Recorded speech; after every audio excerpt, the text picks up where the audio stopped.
यहां पर मैं एक आंकड़ा भी देना चाहूंगा क्योंकि आपका संबंध राजस्थान से भी है। मैं फिर से जहां से हमने आज ये चर्चा की शुरुआत की है,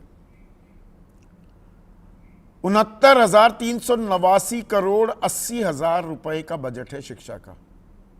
राजस्थान का मोटा मोटा 70,000 करोड़ आप पकड़ लीजिए। और राजस्थान के स्कूलों का हाल क्या है? 11.2%, 11.25% स्कूलों में बिजली नहीं है, 10.5% से ज्यादा स्कूलों में शौचालय नहीं है, 13% स्कूल लड़कियों के लिए शौचालय नहीं है, 99.3%, लगभग सारे स्कूलों में डिजिटल लाइब्रेरी है ही नहीं। हम डिजिटल इंडिया की बात करते हैं। बिना कंप्यूटर वाले स्कूल 72.6% हैं। और यहां पर मदन दिलावर कह रहे हैं कि वो है, हमारा इतना बजट है, विभागों में वो प्रक्रिया है तो वो छत भी दुरुस्त हो जाएगी। दुरुस्त होगी क्या? ये जर्जर है पूरी की पूरी व्यवस्था। ये कोई मानने को तैयार होगा?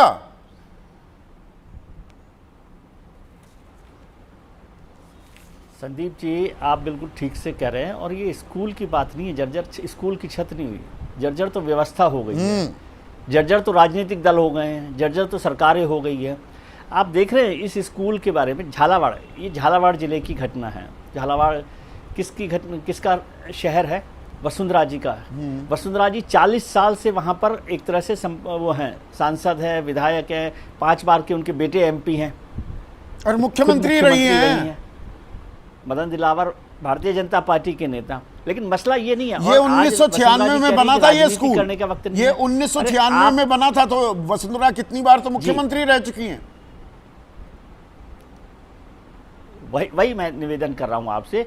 और फिर बात बार बार ये हो रही है। आज क्या हुआ सुबह कि जब वो घटना हो गई, बच्चों की लाशें, 7 बच्चे मारे गए हैं, उनको अंतिम संस्कार हो रहा है, सरकार उनके लिए पैसा दे रही है, मुआवजा परिवार को, और नौकरी दे रही है। किसकी नौकरी दे रही है? बच्चे अभी तो शुरू में किसके हिसाब से दे रही है? और जितना पैसा दिया गया है, यदि वो पैसा स्कूल में लग जाता पहले, यदि वो पैसा स्कूल में लग जाता तो वो छत नहीं गिरती ना। आपने उनके कलेक्टर साहब यहाँ एक बहुत ही अहम सवाल उठा रहे हैं। उमेश राज जैन है, आप ही के राज्य के हैं, जोधपुर के। वो कह रहे हैं 10 रुपए के बिस्किट पैकेट पर भी निर्माण और एक्सपायरी की सारी डिटेल दी जाती है, तो करोड़ों के पुल और स्कूल पर क्यों नहीं? जी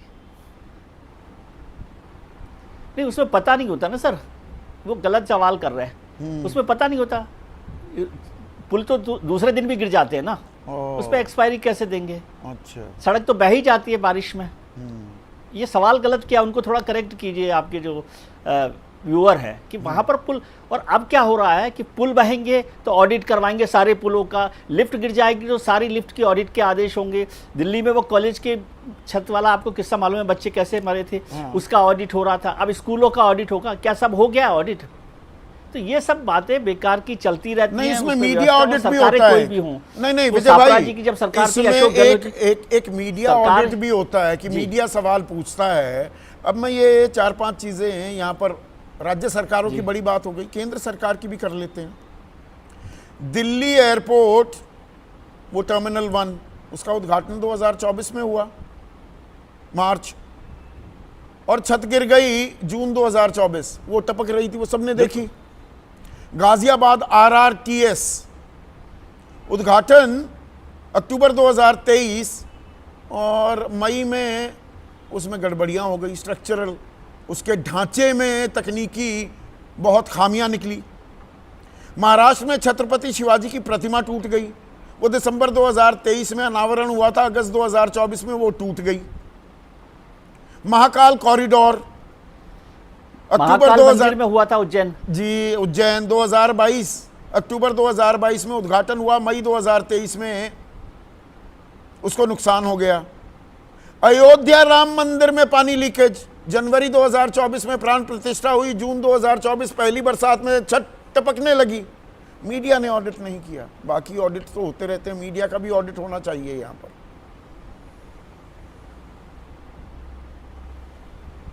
नहीं तो यही तो मैं निवेदन कर रहा हूँ कि इसलिए वो सवाल ठीक नहीं है, एक्सपायरी दे ही नहीं सकते ना। अच्छा एक्सपायरी डेट कहाँ से देंगे? वो तो कभी भी गिर सकता है। देखो आप समझिए ना बातों को कि आप जो चीज़ें देवीय उस पर निर्भर है उसको कैसे करेंगे? अब बारिश आ गई है, तूफान आ गया है, दूसरों के पाप गिनाने से अपने पाप कम नहीं होते, त्रिलोचन सिंह कह रहे हैं।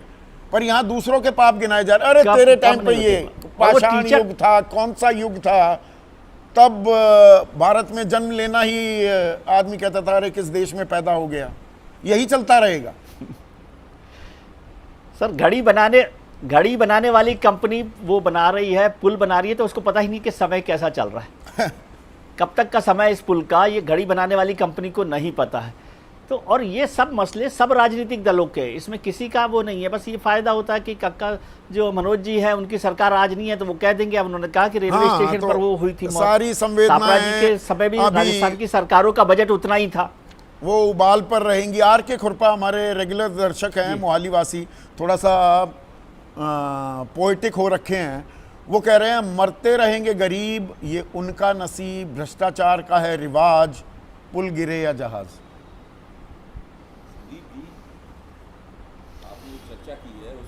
बिल्कुल ठीक बात कह रहे हैं सर, बिल्कुल ठीक बात कह रहे हैं। और आप बार बार इस्तीफे की बात करते हैं। एक मिनट अब से मैं जरा कमेंट ले लूं जी। देखिए, जो कुशासन की समस्या है वो एक ऐसा हमाम है जिसमें सभी पार्टियों की सरकार और सभी नेता, सभी राजनीतिक दल उसके अंदर नंगे खड़े हुए हैं। समस्या ये है कि जो इस वक्त सत्ता में है और मुतबातिर लगातार सत्ता में है, और दावा ये है कि आगे भी हम सत्ता में रहेंगे क्योंकि माहौल इस तरह का है। और हम लोग देखते हैं कि चुनाव जीतने की ट्रिक क्या है। जैसे महाराष्ट्र में मान लीजिए शिवाजी की प्रतिमा गिर जाती है, या मध्य प्रदेश में वो कॉरिडोर महाकाल का वो हो जाता है, लेकिन चुनाव तो वही जीत जाते हैं वहां पर, दोनों जगहों पर। तो इस स्थिति में जो मौजूदा सरकार है उसको ज्यादा कटघरे में खड़ा करना पड़ेगा, क्योंकि वो उसकी दावेदारियां हैं, उसकी दावेदारियां चल रही हैं, आगे भी रहेंगी दावेदारियां। तो ये सब बहुत बड़ी समस्या है। अब देखिए इसका नतीजा क्या निकला? ये निकला है कि भारतीय जनता पार्टी के भीतर भी इस लगातार कुशासन की वजह से कुछ अंता विस्फोट होने लगे। मैं आपको 3 उदाहरण बिल्कुल ताजे बताता हूं। अब बिहार के अंदर जो कानून और व्यवस्था के नाम पर जो भयानक स्थिति चल रही है, उनके केंद्र के मंत्री उसके खिलाफ बोल रहे हैं। हाँ, चिराग पासवान वो कह रहे हैं कि हमें शर्म आ रही है कि हम इस सरकार के समर्थक हैं। ये शब्द है उनके। मैंने एबीपी चैनल पे ही सुना उनको, मतलब है हमें शर्म आ रही है कि हम उनके समर्थक हैं। उत्तर प्रदेश में क्या हो रहा है? उत्तर प्रदेश में कानपुर के अंदर जो राज्य मंत्री महिला है वो पुलिस चौकी के सामने धरने पे बैठी हुई है 7 घंटे तक, और उनके पति जो पूर्व सांसद हैं वो सेल फोन के ऊपर उत्तर प्रदेश के उप मुख्यमंत्री ब्रजेश पाठक को गरिया रहे हैं कि तुम्हें ब्राह्मणों के हितरक्षा के लिए रखा गया था। ये भी हमने एबीपी पे ही सुना है, ब्राह्मण की हितरक्षा के लिए रखा गया था, और अब तो हमारे खिलाफ मुकदमे कायम हो रहे हैं, हमें गालियां मिल रही हैं। हम सिर्फ यहाँ पर एक ये हारून हमारे दर्शक हैं बीकानेर वासी, मंत्री पर फूल बरसाने वाली भी जनता ही है।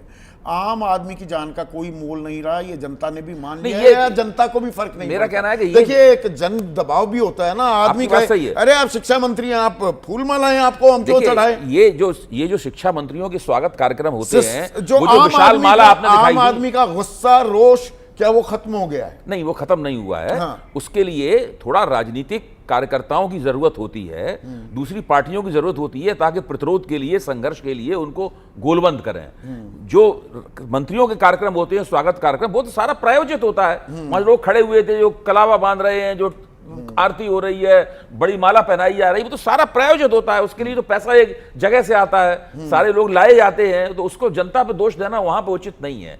मेरा कहना यह है कि बिहार में भी अंता विस्फोट है, उत्तर प्रदेश में भी अंता विस्फोट है, और राजस्थान में भी है, क्योंकि आखिरकार राजस्थान की मौजूदा सरकार को जिम्मेदार तो वहां की जो नहीं। पर यहाँ पर राजीव रंजन ने एक अहम बात कही कि इसमें विपक्ष की आप भूमिका पर जो तवज्जो दे रहे हैं वो बहुत विपक्ष का काम होता है, एक्सपोज डिपोज करना, सड़क पर उतरना। विपक्ष भी अपने ही अंतर कलहों में फंसा रहता है।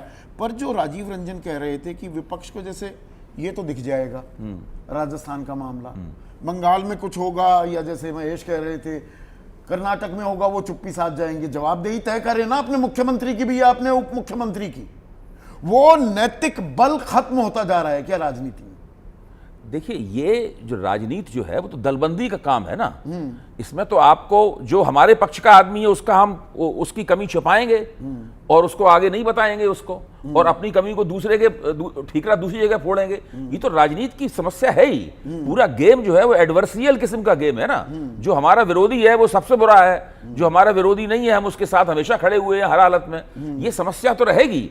इसी समस्या के भीतर से स्थानीय स्तर पर जनता को मजबूत करके जो वहां के विपक्षी दल हैं उनको जनता को गोलबंद करना पड़ेगा, तभी जन दबाव बनेगा। एक जमाने में ये काम होता था, इसमें कोई शक नहीं, होता था ये काम। धीरे धीरे करके ये जो पूरी राजनीति का ये जो पहलू था ये बहुत कमजोर हो गया है। तो इसका हल क्या है? इसका हल यही है कि चुनाव में वोटरों के जरिए ऐसी सरकारों और ऐसी पार्टियों को जमकर दंडित किया जाए जो कि कुशासन की फौरी तौर पर जिम्मेदार हैं, जो तुरंत जिम्मेदार हैं। पिछले 5 साल सरकार रही, 5 साल में आपने कुशासन किया, आपको दंड मिलना चाहिए वोटरों के हाथों। इसमें मीडिया की कितनी जिम्मेदारी है? बहुत ज्यादा मीडिया की जिम्मेदारी है। मीडिया स्पेस, जो ऑडिट की बात हो रही थी, जो आप बिल्कुल ठीक कह रहे हैं, ऑडिट हो रहा है क्या? नहीं हो रहा है। मीडिया क्या जवाबदेही तय कर रहा है क्या? बिल्कुल नहीं तय कर रहा है। देखिए, एक जमाना था जबकि भ्रष्टाचार के आरोप लगते थे या इस प्रकार की गड़बड़ियां होती थी, बड़े पैमाने पर मीडिया द्वारा ये सवाल उठाए जाते थे। उसका लाभ विपक्ष की राजनीति को मिलता था, प्रतिरोध की राजनीति को मिलता है।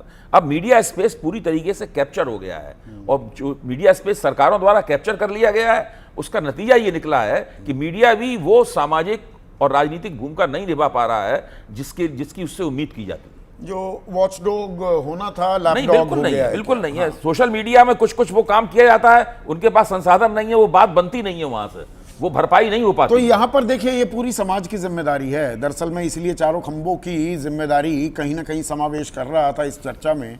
दर्शकों, आम आदमी की भी जिम्मेदारी है। दबाव डालिए, अरे भाई फूल मालाएं क्यों पहना रहे हैं, क्यों पुष्प वर्षा कर रहे हैं शिक्षा मंत्री पर, जब 7 बच्चे मर गए।